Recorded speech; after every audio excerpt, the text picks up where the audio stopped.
I had a little bit of a curveball really. Halfway through the process of candidating, I discovered that I was pregnant. It was a bit of a surprise package for myself and my husband.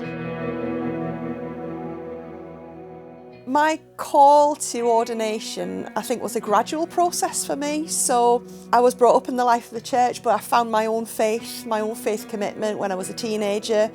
Was part of an amazing youth group that really nurtured us, for which I'm always really thankful.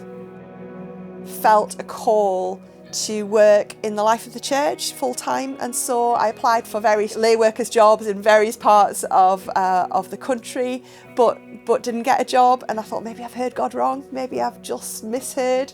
And so I had my place at uni to be able to go and do a ceramics degree. And then literally the day before I was going to accept my place, I got a phone call from a church that was looking for a lay worker, someone who would head up some church planting. But one of the challenges of that was that we had this little church plant that we built. It got to about 40 people. And whenever they wanted to have communion, we had to ship in a dog collar to do communion, and it just felt, it kind of wasn't right, it didn't sit right with me. Here was a group of people that I was pastoring, that I was involved in their lives, knew really well, and yet I couldn't share this really important expression of our faith with them in the fullest sense. So I think that probably set me on this journey of thinking, well, what is God calling me to? And so as a consequence of that, and from a lot of soul searching, a lot of conversations, a lot of prayerful reflection, I ended up candidating for the presbyteral ministry. For us as women in ministry, we face certain challenges that perhaps others might not encounter quite so much. I have had a couple of occasions when people have not welcomed my presence as a female minister. One couple in my previous church who were very clear to say to me that they were against women in ministry.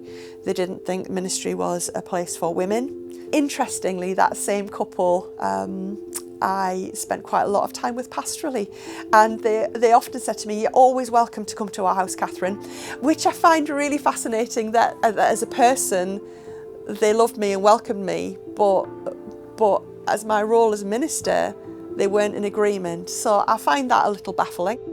God's called me as who I am, and therefore I will be myself.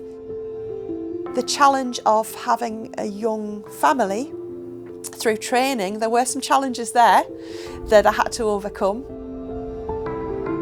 I did overcome those, and I think I was probably the first, or one of the first women who had children during training.